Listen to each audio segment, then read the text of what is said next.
ನಮಸ್ಕಾರ ಎಲ್ರಿಗೂ ಕೃಷಿ ಬದುಕು 244 ಯೂಟ್ಯೂಬ್ ಚಾನಲ್ಗೆ ಸ್ವಾಗತ ಅಂತ ಹೇಳ್ತಾ ಸ್ನೇಹಿತರೆ, ಇವತ್ತು ನಾನು ಒಂದು ವಿಶೇಷವಾದ ಒಂದು ಹಲಸಿನ ತಳಿಯ ಬಗ್ಗೆ ಒಂದಷ್ಟು ಮಾಹಿತಿಯನ್ನು ಕೊಡ್ತಾ ಹೋಗ್ತೀನಿ. ನೀವು ನೋಡ್ಬೋದು ಸ್ನೇಹಿತರೆ, ನಾವು ಇವತ್ತು ಒಂದು ವಿಶೇಷವಾದ ತಳಿ ಅಂತಂದರೆ ಅದು ಮಲೇಷಿಯನ್ ತಳಿ. ಈಗ ನಮ್ಮ ಹಿಂದ್ಗಡೆ ಕಾಣಿಸ್ತದೆ.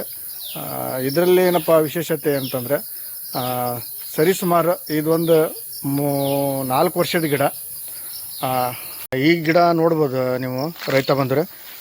ಫಸ್ಟಿಗೆ ಏನಂತಂದರೆ ಬುಡದಿಂದ ಈ ನೆಲದ ಕಡೆ ನೋಡಿ, ನೆಲದಿಂದ ಒಂದು ಕಾಯಿನ ಬಿಡ್ತದೆ. ಇದೇನಪ್ಪ ವಿಶೇಷ ಏನಂತಂದರೆ ಸರಿಸುಮಾರು ಈಗೊಂದು 4 ವರ್ಷದ ಗಿಡ ಇದೆ. ಇದು ನೋಡ್ಬೋದು ನೀವು, ಅಂದರೆ ಕಾಯಿ ಯಾವ ಥರ ಇದೆ ಅಂತೇಳಿ. ಒಂದೊಂದು ಗೊಂಚಲಲ್ಲಿ ಒಂದು ಮಿನಿಮಮ್ ಒಂದು 4 ಅಥವಾ ಒಂದು 5 ಹಣ್ಣುಗಳು ಬಿಡುವಂಥ ಒಂದು ಮಲೇಷಿಯನ್ ತಳಿ. ಇದರಲ್ಲಿ ಏನು ಇನ್ನೊಂದೇನಪ್ಪ ಅಂತಂದರೆ, ಈ ಹಣ್ಣಿನ ಒಂದು ರುಚಿ ಅಂತಂದರೆ ಸಕ್ಕರೆ ರುಚಿ ಬಣ್ಣ ಇರುವಂಥ ಒಂದು ಹಲಸು. ನೀವು ನೋಡ್ಬೋದು. ಈಗ 4 ವರ್ಷದ ಗಿಡ ಇದು. 4 ವರ್ಷದಲ್ಲೇ 3 ವರ್ಷಕ್ಕೇ ಒಂದು ಕಾಯಿ ಆರಂಭ ಆಗಿದೆ. ಇದು ಇನ್ನೊಂದು ಏನಪ್ಪ ಅಂತಂದರೆ, ಸುಮಾರು ಕಾಯಿಗಳು ಮೊನ್ನೆ ಒಂದಿಷ್ಟು ಮಳೆಗೆ ಮತ್ತು ಈ ನಮ್ಮ ಶುಂಠಿ ಹಾಕುವಾಗ ಬಂದಿರುವಂಥ ಆಳೇನು ಮಾಡಿದ್ರು ಅಂತಂದರೆ ಹರ್ಕೊಂಡು ಹೋದ್ರು. ಅಂತಂದರೆ ಈ ಪಲ್ಯಕ್ಕೆ ಹರ್ಕೊಂಡು ಹೋಗುವಂಥ ನಮ್ಮ ಹಳ್ಳಿ ಕಡೆ ಎಲ್ಲ ಪಲ್ಯ ಮಾಡ್ತಾರೆ. ಈಗ ನೋಡ್ಬೋದು ಈ ತೊಟ್ಟುಗಳೆಲ್ಲ ಏನಾಯ್ತಲ್ಲ, ಇವೆಲ್ಲ ಹರ್ಕೊಂಡು ಹೋಗಿರೋದು. ಅಂದರೆ ಸುಮಾರು ಒಂದು 20, 25, 30 ಕಾಯಿಗಷ್ಟು ಹರ್ಕೊಂಡು ಹೋಗಿದ್ದಾರೆ. ಇವೆಲ್ಲ ನೋಡ್ಬೋದು ನೀವು. ಇವೆಲ್ಲ ಹರ್ಕೊಂಡು ಹೋಗಿರೋಂಥ ಗಿಡಗಳು ಸಾಕಷ್ಟು ಕಾಯಿ ಬಿಡ್ತದೆ. ಇದೆ ಸುಮಾರು ಏನಂತಂದರೆ ಒಂದು ಗಿಡ ಇದು 4 ವರ್ಷದ ಗಿಡ ಅಂತಂದರೆ ದೊಡ್ಡ ಗಿಡ ಎಲ್ಲ ಇದೆ. ಈಗ ಏನಪ್ಪ ಅಂತಂದ್ರೆ ಅಡಿಕೆ ಒಳಗಡೆ ಇರೋದಕ್ಕೆ ಗಿಡ ಸ್ವಲ್ಪ ಹೈಟಾಗಿ ಬೆಳೆದ ಅಷ್ಟೇ.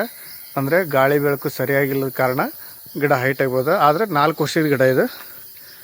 ಇದು ನೋಡ್ಬೋದು ಎಷ್ಟು ಕಾಯಿ ಇದೆ. ಕೆಳಗಡೆಯಿಂದನೇ ಒಂದು ಕಾಯಿ ಇದ್ರದ್ದು. ಇದೇನಪ್ಪ ಅಂತಂದ್ರೆ ಮಿನಿಮಮ್ ಒಂದು ಗಿಡದಲ್ಲಿ ಏನಪ್ಪ ಅಂದ್ರೆ ಒಂದು 200ರಿಂದ 250 ಕಾಯಿವರೆಗೂ ಇದು ಒಂದು ಬಿಡುವಂಥ ಗಿಡ. ಅದರಲ್ಲಿ ಪಕ್ಕದಲ್ಲೇ ಇನ್ನೊಂದು ಗಿಡ ಇದೆ. ಇದೂ ಅಷ್ಟೇ. ಇದರಲ್ಲೂ ಕೂಡ ಅಷ್ಟೇ ಸಿಕ್ಕಾಪಟ್ಟಿ ಕಾಯಿತ್ತು. ಇದರಲ್ಲಿ ಹರಿದಿದ್ದಾರೆ. ನೀವು ನೋಡ್ಬೋದು ನೆಲದಲ್ಲೇ ಒಂದು ಕಾಯಿ ಬಿಟ್ಟೈತೆ. ಸಿಕ್ಕಾಪಟ್ಟಿ ಕಾಯಿಗಳು.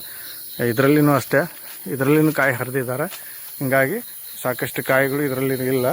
ಅಂದರೆ ಇದರಲ್ಲೂ ಕಾಯಿ ಸುಮಾರು ಏನಪ್ಪ ಅಂತಂದರೆ ಇದರಲ್ಲೇ ಒಂದು ಕಾಯಿ ಒಂದು ಮಿನಿಮಮ್ ಒಂದು 5ರಿಂದ 6 kg ತೂಕ ಬರುವಂಥ ಕಾಯಿ. ಆದರೆ ಭಾರಿ ರುಚಿಯಾಗಿರುವಂಥ ಒಂದು ಹಲಸಿನ ಗಿಡ, ಒಳ್ಳೆಯ ರುಚಿಕರವಾದ ಹಣ್ಣು.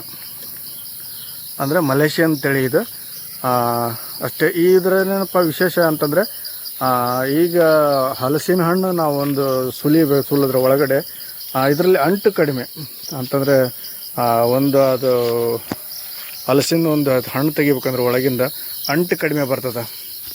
ಹಂಗಂದ್ರೆ ಕೈಗೆಲ್ಲ ಜಿಬಿ ಇರೋದಿಲ್ಲ, ಅಂಟು ಇರೋದಿಲ್ಲ. ಅಂದರೆ ಹಾಲಿನ ರಸ ಏನೈತಲ್ಲ ಅದು ಕಡಿಮೆ ಇರೋದಿಲ್ಲ. ಅದೆಲ್ಲ ಅಂತಂದ್ರೆ ಒಂದು ಬಿಳಿ ಆಕಾರವಾಗಿರುವಂಥ ಒಂದು ಹಲಸಿನ ಹಣ್ಣು ಇದು. ನೋಡ್ಬೋದು ನೀವು, ಮಲೇಷಿಯನ್ ತಳಿ ಅಂತೇಳಿ. 4 ವರ್ಷಕ್ಕೆ ಇದೊಂದು ಕಾಯಿ ಸಿಕ್ಕಾಪಟ್ಟೆ ಇತ್ತದು. ಆಲ್ರೆಡಿ ಸಣ್ಣ ಕಾಯಿ ಇರೋದ್ರಿಂದ ಎಲ್ಲ ಹರಿದಿದ್ದಾರೆ ಸ್ವಲ್ಪ ಪಲ್ಯಕ್ಕಂತೇಳಿ. ನೋಡ್ಬೋದು ನೀವು, ಒಂದು ಉತ್ತಮವಾದ ತಳಿ. ಯಾರಿಗಾದರೂ ಬೇಕಾದ್ರೆ ಕೆಳಗಡೆ ಕಾಂಟ್ಯಾಕ್ಟ್ ನಂಬರ್ ಇರ್ತದೆ. ಆ ಕಾಂಟ್ಯಾಕ್ಟ್ ನಂಬರಲ್ಲೇ ನೀವು ಒಂದು ಹಲಸಿನ ಗಿಡ ಬೇಕಾದರೆ ನೀವು ಕಾಂಟ್ಯಾಕ್ಟ್ ಮಾಡಿ ಒಂದು ಅಗಿಗಳನ್ನ ಅಥವಾ ಒಂದು ಹಲಸಿನ ಗಿಡಗಳನ್ನು ತರಿಸ್ಕೋಬೋದು ಅಂತ ಹೇಳ್ತೇವೆ. ಹಾಗೆ ಈ ಒಂದು ವಿಡಿಯೋ ಇಷ್ಟ ಆದರೆ ಖಂಡಿತವಾಗಿ ಒಂದು ಲೈಕ್ ಮಾಡಿ. ಹಾಗೆ ಯಾರೆಲ್ಲ ನಮ್ಮ ಒಂದು ಚಾನಲ್ನ ಸಬ್ಸ್ಕ್ರೈಬ್ ಮಾಡ್ಕೊಂಡಿಲ್ಲ ಅಂಥವ್ರು ದಯವಿಟ್ಟು ಚಾನಲ್ನ ಸಬ್ಸ್ಕ್ರೈಬ್ ಮಾಡಿಕೊಂಡು ವಿಡಿಯೋಗಳನ್ನ ಆದಷ್ಟು ಪೂರ್ತಿಯಾಗಿ ನೋಡಿ ಅಂತ ಹೇಳ್ತಾ ಈ ಒಂದು ವಿಡಿಯೋನ ಇಲ್ಲಿಗೆ ಮುಗಿಸ್ತಾ ಇದ್ದೀನಿ.